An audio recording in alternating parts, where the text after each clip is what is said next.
లెగరా తమ్ముడు ఆలమూరుపట్నం తల్లి కానీ మన వేడుకల్లో స్వామి అనుకున్నాడు ఇవాళ జన్మ కలిగిందని దైవాన్ని మర్చిపోయాడు. ఇప్పుడు బంగారు పట్ల మీద నేను తల్లెళ్తాను, పల్లకి మీద వచ్చాడు పరువు మాలుడు అంటారు.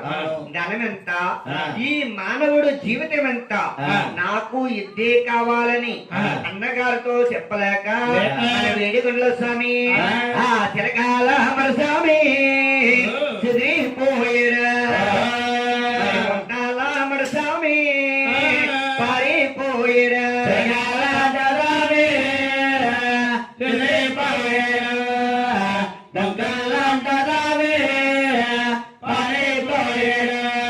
ఎలాగా ఎలాగా ఎక్కడికెళ్ళాడు సకాల అప్పన్న సకల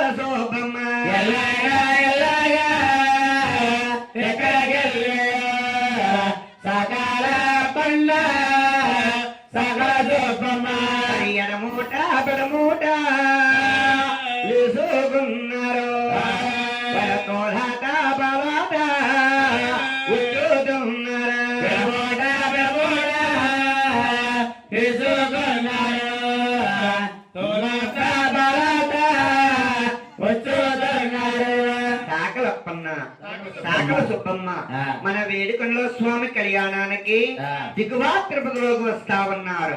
ఆ భగవంతుడు చూసి యామయ్య మహానుభావ వేడుకల్లో స్వామి పెళ్లి కొడుకైన ఇక్కడ ఉన్నావేమిటి, నీ పెళ్లి కదా స్వామి అనగానే మన వేడుకల్లో స్వామి అంటున్నాడు, ఓ సాకలప్పన్న ఓ సాకల సుబ్బమ్మ నీ పెళ్లి చేసుకోను, ఈ పెళ్లి చెడిపోయే మార్గం చెప్పండి అనగానే ఆ సకల వారు అంటున్నారు, మహానుభావ 100 గుమ్మాలు ఎక్కుతాము, 100 గుమ్మాలు దిగుతాము, 100 అబద్ధాలాడి ఒక పెళ్లి చేయమన్నాడు.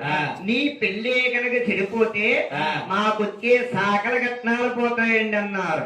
అంటే సకలప్పన్న సకల సుబ్బమ్మ నా పెళ్ళని మీకు ఎవరు చెప్పారు, మా అమ్మగారు ఎంత ఇస్తారన్నారు, మా అన్నయ్య గారు 40 జీతాలు పెట్టారు 6,000 6 6 12,000 ఇస్తాను, పెళ్లి చెడిపోయే మార్గం చెప్పమని గాని ఆ వేడుకల్లో స్వామితో అంటున్నారు, ఏమయ్యా మహానుభావ నీ పెళ్లే గనక మేము చెడగొట్టేమని మీ పెద్దన్న గారు గోవిందరాజుకి తెలిస్తే మా శిరస్సు కొట్టేసి ఈ కోట గుమ్మానికి గడేస్తారు, నేను చెప్పనగానే మన వేడుకల్లో స్వామితో అంటున్నారు, మా ఊరాటాలున్నారే మా చెరువు గట్టండి